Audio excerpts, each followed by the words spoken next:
কিন্তু মই আপোনালোকক এটা কথা কওঁ, যুৱ প্ৰজন্মই লোকসংগীত আটাইতকৈ দাদা পিটিকি নাথাকিব, তেনেকৈ থাকিব দিয়ক, আপুনি একো নুচুব। যুৱ প্ৰজন্মই লোকসংগীত আঁকোৱালি লয়, কিন্তু বহুতে কয় যে যুৱ প্ৰজন্মই লোকসংগীত আঁকোৱালি নলয়। কিন্তু মই এটা কথা প্ৰমাণ কৰিব পাৰোঁ, যদি আপোনালোকে মঞ্চ দিয়ে, যদি আপোনালোকে দৰ্শক দিয়ে, যুৱ প্ৰজন্মই আটাইতকৈ বেছিকৈ লোকসংগীত আঁকোৱালি লয়। কিন্তু সেয়া হৈছে এখন মঞ্চৰ অভাৱ। আধুনিকতাৰ শিল্পীক এখন মঞ্চ দিয়ে, দিয়ক, আপত্তি নাই, লোকসংগীতৰ শিল্পীকো মঞ্চ দিয়ক। আৰু এইখন এখন ব্যতিক্ৰম মঞ্চ, এইখন এখন পবিত্ৰ মঞ্চ, যিখন মঞ্চত লোকসংগীতৰ শিল্পীক তেওঁলোকে মৰম আৰু শ্ৰদ্ধাৰে সন্মান কৰিছে। অসমৰ বহুত ডাঙৰ ডাঙৰ মঞ্চ আছে, মই নাম নকওঁ। বিহু দলটিহে আহিছে, গায়কজনৰ পিছত তেওঁ অনুষ্ঠান পৰিৱেশন কৰিব। কিন্তু প্ৰভুসকল মনত ৰাখিব, গায়কজনে কিন্তু কৃষ্টি সংস্কৃতি জীয়াই নাৰাখে, ৰাখাই কিন্তু সেই বিহু দলটিৰ আৰ্টিষ্ট শিল্পীখিনি। মহৰ কামোৰত ঠাণ্ডাত কপি কপি গ্ৰীণ ৰুমত ৰখি থাকে, কিন্তু সেই ঢুলীয়া আৰু সেই বিহুৱতীখিনিক কিন্তু মঞ্চত তেওঁলোকে অনুষ্ঠান পৰিৱেশন কৰিব দিয়ে, যদিও পিছত দিয়ে, আগত নিদিয়ে। বিহু দলে থাকক। শুনক প্ৰভুসকল, দৰ্শক আৰু সমাজে কিন্তু এখন সমাজ নতুন ৰূপত প্ৰতিষ্ঠা কৰিব পাৰে। আমি হৈছোঁ লোকসংগীতৰ ছাত্ৰ, আমি শিল্পী নহয়, মোক শিল্পী বুলি নক'ব। আমি লোকসংগীতৰ ছাত্ৰ, শিকি আছোঁ, কৰি আছোঁ। আপোনালোকে মাতাৰ কাৰণে আমি আহিছোঁ, আপোনালোকে এখন মঞ্চ দিছে, আমি অনুষ্ঠান পৰিৱেশন কৰিছোঁ। যদি আপোনালোকে আমাক মঞ্চ নিদিয়ে, আমি ক'ত অনুষ্ঠান পৰিৱেশন কৰিব পাৰিম? ঠিক একেদৰে একাধিক্ৰমে লোকসংগীতৰ শিল্পীক যদি আপোনালোকে মৰম নকৰে, মৰম কৰিব কোনে? আপুনি যদি কলিকতা বিশ্বভাৰতী শান্তি নিকেতন যায়, মই এটা কথা ক'ম, আপোনালোকে মন দি শুনক। আকৌ গীত গাম, গীত গোৱাই আমাৰ মূল উদ্দেশ্য নহয়, গীতৰ জৰিয়তে মেছেজ দিয়াটোৱে আমাৰ প্ৰধান কৰ্তব্য। ইয়াত যুৱ প্ৰজন্মৰ ল'ৰা, বহুত ল'ৰা ছোৱালী আছে। অভয়পুৰী মহাবিদ্যালয়ৰ বহুত শিক্ষিত যুৱক যুৱতী ইয়াত আছে, আছেনে? একজেক্টলি আছে। আৰু অভয়পুৰী মহাবিদ্যালয়ে গুৱাহাটী বিশ্ববিদ্যালয় যুৱ মহোৎসৱত শ্ৰেষ্ঠতা প্ৰদৰ্শন কৰিছে, বহুত দিন কৰিছে, বহুত বছৰ কৰিছে, আমি এইটো দেখি আছো। কিন্তু প্ৰভুসকল, আপোনালোকে মন কৰিব, লোকসংগীত আৰু লোকসংগীত সংস্কৃতি আপোনালোকে জীয়াই ৰাখিবলৈ শিকক। আপুনি কলিকতা বিশ্ববিদ্যালয় যাওক, শান্তি নিকেতনত যাওক, ঠাকুৰ ষ্টাডি বুলি এখন কিতাপ আছে। ঠাকুৰ ষ্টাডি বুলি এখন কিতাপ আছে, যিখন কিতাপ সি কেমেষ্ট্ৰিয়ে হওক, সি ফিজিক্সে হওক, কেমেষ্ট্ৰি হওক, যিয়ে নহওক, সি অসমৰ হওক, ফৰেনৰ হওক, বিহাৰৰ হওক, য'ৰে নহওক, ঠাকুৰ ষ্টাডি কিতাপখন পঢ়িবই লাগিব। এয়া তেওঁলোকৰ একতা। কিয় আমাক অসমত শ্ৰীমন্ত শংকৰদেৱৰ লোকসংগীতৰ এখন এখন পাঠ্যক্ৰম নাই? আপোনালোকে বিবেচনা কৰক। যুৱ প্ৰজন্মক সকীয়াই দিছো, নিজৰ লোকসংগীত লোকসংস্কৃতি জীয়াই ৰাখিবলৈ শিকক। আপোনালোকে পণ লওক, আপোনালোকে পণ ল'লেহে এখন সমাজ নতুন ৰূপত প্ৰতিষ্ঠা হ'ব। এয়া হৈছে আপোনাৰ কৰ্তব্য আৰু দায়িত্ব। গাবলৈ লৈছো, ভকত নহ'লে কলিযুগত হৰিনাম কীৰ্তন কৰি একো লাভ নাই। হে ভকতক নামে মোহিলে ঐ বন্ধুগণ, হে ভকতক মোহিলে নামে, ও ৰাম নামৰ প্ৰেমৰ নদী বৈ আহে পাৰ ভাঙি, ৰাম নামৰ প্ৰেমৰ নদী বৈ আহে পাৰ ভাঙি। কি বাৰু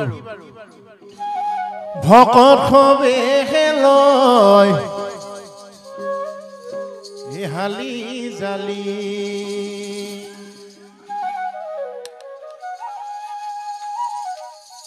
হৰি গুণ কীৰ্তন একেবাৰে তালে তালে হাস্যকেইটা মাৰিব, হালি জালি নাম ধৰক, হ'ব?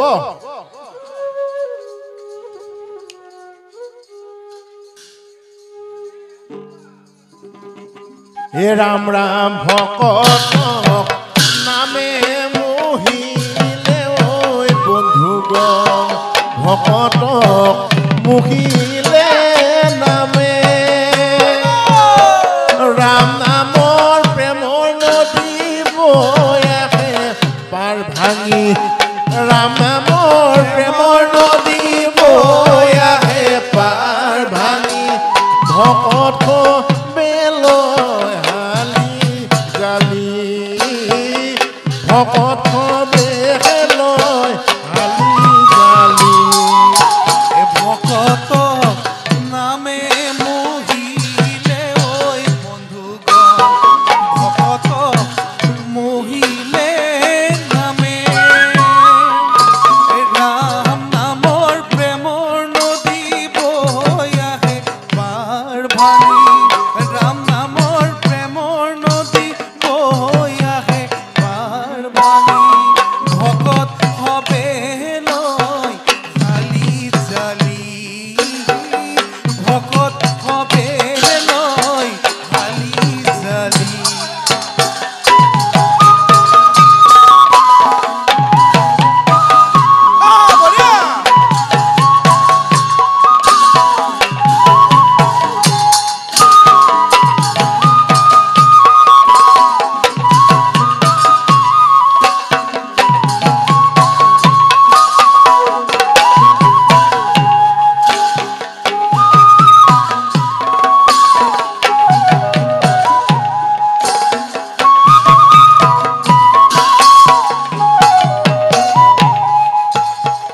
মাধৱ পুৰুষে মহাপুৰুষ শ্ৰীমন্ত শংকৰদেৱৰ প্ৰপন্ন শিষ্য আছিল মাধৱ গুৰুজনা নাম ঘোষালে মন কৰিলে গম পাব এহেজাৰ এটা যি ঘোষা আছে নামৰ মহত্ব সেই ঘোষাবিলাকত থাকে একেখিনি কথা ভকতসকলক সাৰোগত কৰি মাধৱ পুৰুষে নাম ঘোষা কৈ গৈছিলে হে ৰাম হৰি নাম ল'বলৈ হেলা নকৰিবা হৰি নাম ল'বলৈ হেলা নকৰিবা হৰি নাম ল'বলৈ হেলা নকৰিবা হৰি নাম ল'বলৈ হেলা নকৰিবা কালে ধৰিয়া আছে পা জলে শুকাই গলে বকে ধৰি খাব জলে শুকাই গলে বকে ধৰি খাব বান্ধৈ অলপ পানীৰে মাছ বান্ধৈ অলপ পানীৰে ভকত নামে মোহিলে ঐ বন্ধুগণ ভকত মোহিলে নামে ৰাম নামৰ প্ৰেমৰ নদী বৈ আহে পাৰ ভাঙি ৰাম নামৰ প্ৰেমৰ নদী বৈ আহে পাৰ ভাঙি ভকত হবে লৈ হালি জালি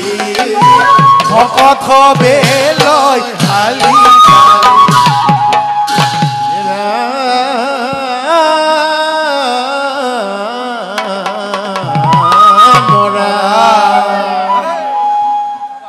শাস্ত্ৰৰ উত্তম গীতা ভাগৱত ধৰ্মৰ উত্তম অ বাইদেউ যায় নেকি কৃষ্ণ যায় নাযায় অ আহি আছে শাস্ত্ৰৰ উত্তম গীতা ভাগৱত ও ধৰ্মৰ উত্তম নাম কৃষ্ণ শাস্ত্ৰৰ উত্তম গীতা ভাগৱত ধৰ্মৰ উত্তম নাম দেৱৰ উত্তম দৈৱকী নন্দন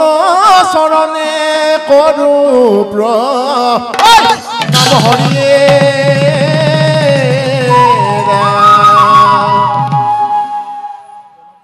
জনপ্ৰিয় গীত চিৰপৰিচিত গীত সদায় ৰাতিপুৱা মুখে মুখে আপোনালোকে এই গীতটি গাই থাকে গাওনে মই আজি সন্মানীয় ভাৰপ্ৰাপ্ত আৰক্ষী বিষয়াৰ ঘৰত আছিলো ৰাতিপুৱাৰ পৰা যেতিয়া আপোনালোকে ৰেলী কৰিছিল মই গোটেইখিনি গীত কাণত বাজি আছে কাৰণ মই তাতে আছিলো 2টা বজাত মোৰ বঙাইগাঁৱত অনুষ্ঠান আছিল বৈতামাৰী 2টা বজাত আহি আৰক্ষী বিষয়া ভাৰপ্ৰাপ্ত আৰক্ষী বিষয়া আপোনালোকৰ অভয়পুৰ থানাৰ দাদাৰ ঘৰতে আছিলো আমি একে গুৱাহাটী বিশ্ববিদ্যালয়ৰ মোৰ জ্যেষ্ঠ মই দাদা সদৃশ আবাসৰ জ্যেষ্ঠ আমি একে হোষ্টেলত আছিলোঁ দাদা জ্যেষ্ঠ আপোনালোকে বহুত মৰম দিছে তেখেতক সদায় আমাৰ আগত এই কথাখিনি কয় যেতিয়া ৰেলীত গৈছিল একেখিনি গীতে আপোনালোকে গুণগুণাই আছিল গাবলৈ প্ৰয়াস কৰিছোঁ ও নামে গংগাৰ জল ও চৰণে কমল তাৰপিছত কি আছিলে গাব বঢ়িয়া দাদা বেয়া নাপাই যদি দৰ্শকো কম অকণমান যদি থিয় হয় অনুষ্ঠানটো ভাল লাগিব থিয় হৈ লওক হৰি গণনা কীৰ্তন হে ও নামে গংগাৰ জল চৰণে কমল ও বয়াহে হৃদয়ৰ মাজে হে নামে গংগাৰ জল চৰণে কমল বয়াহে হৃদয়ৰ মাজে নামে গংগাৰ জল চৰণে কমল বয়াহে হৃদয়ৰ মাজে হে নামে গংগাৰ জল চৰণে কমল বয়াহে হৃদয়ৰ মাজে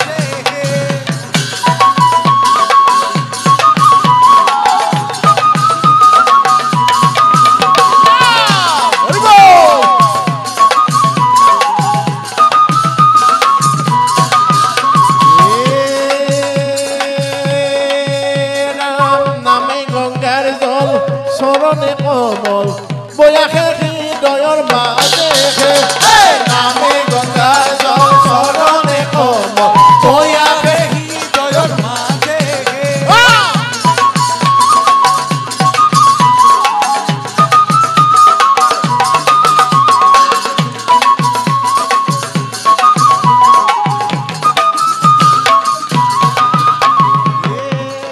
চাপৰি যাম চাপৰি চাপৰি 1 2 3 go হৰি নামে হৰি নামে হৰি নামে খাৰ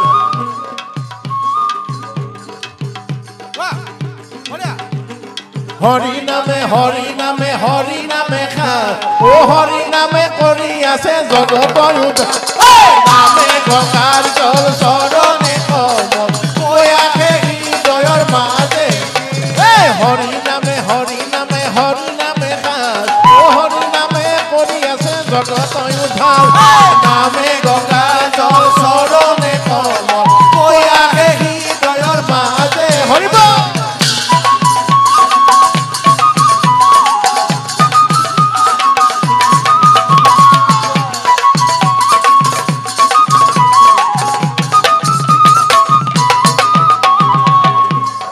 চাপৰি বঢ়িয়া বঢ়িয়া প্ৰথমে প্ৰণামো ব্ৰহ্ম কি বাৰু গাও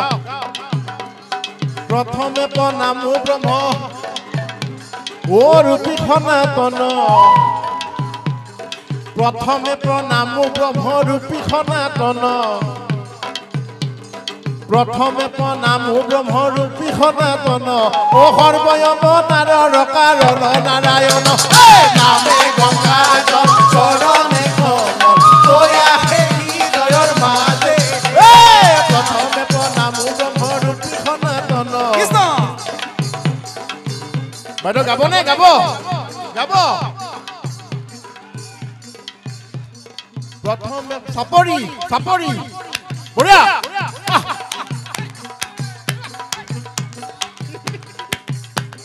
প্ৰথমে প্ৰণামো ব্ৰহ্ম ৰূপী সনাতন ও সৰ্বয়ৱতাৰৰ কাৰণ নাৰায়ণ নামে গংগাৰ জল চৰণে কমল বয়াহে হৃদয়ৰ মাজে হৰিব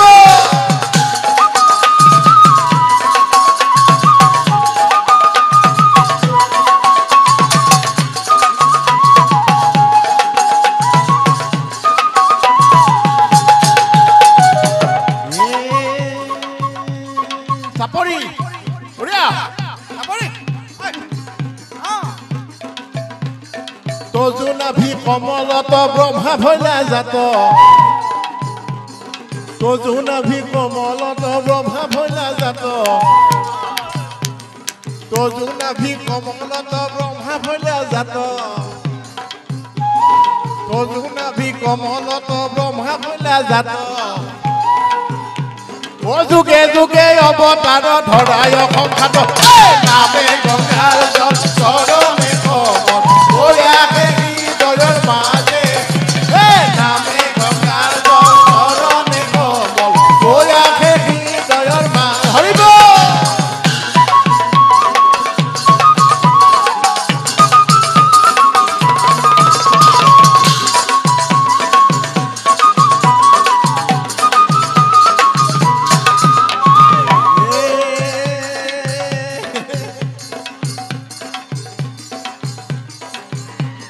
মৎস্যৰূপে অৱতাৰ ধৰাই অসংখ্যাত মৎস্যৰূপে অৱতাৰ ধৰাই অসংখ্যাত পাছত কি আছে জানেনে ও উদ্ধাৰিলা চাৰি বেদ প্ৰলয় জলত নামে গংগাৰ জল চৰণে কমল হৈ আহে হৃদয়ৰ মাজে হৰিব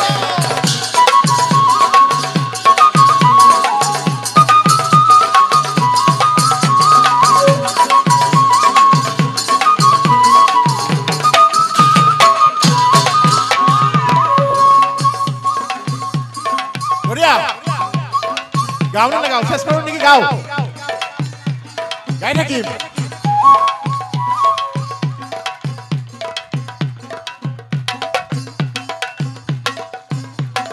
রাম রাম রাম হরি রাম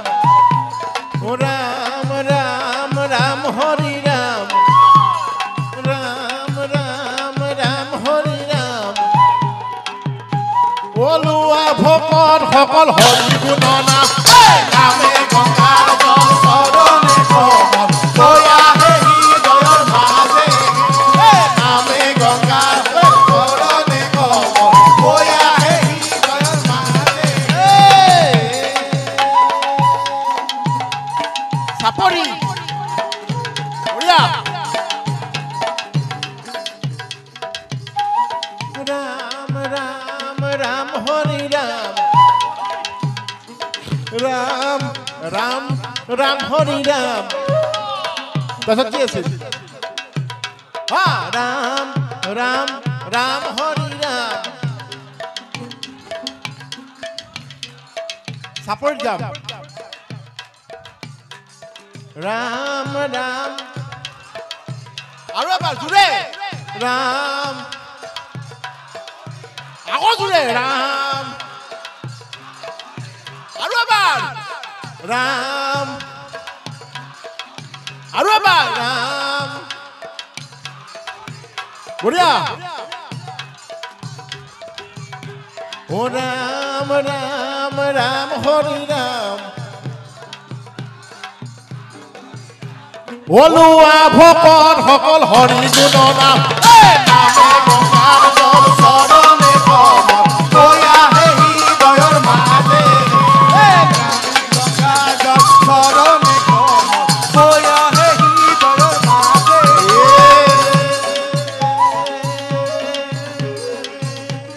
চাপৰি বঢ়িয়া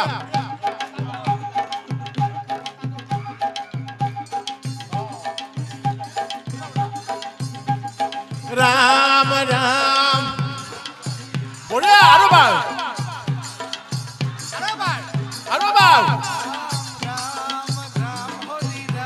ওলোৱা ভকত সকল হৰি গুণ নাম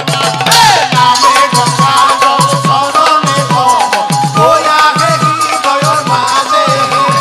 নামে গংগাৰ জল চৰণে কমল হৈ আহে হৃদয়ৰ মাজে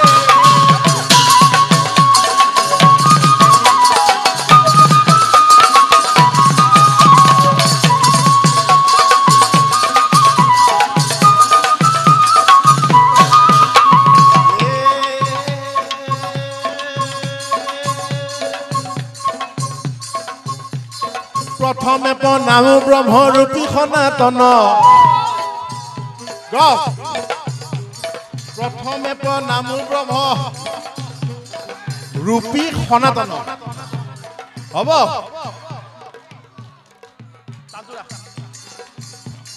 প্ৰথমে প্ৰণাম ব্ৰহ্ম আৰু এবাৰ প্ৰথমে প্ৰণাম ব্ৰহ্ম আৰু এবাৰ প্ৰথমে প্ৰণাম ব্ৰহ্ম আৰু এবাৰ প্ৰথম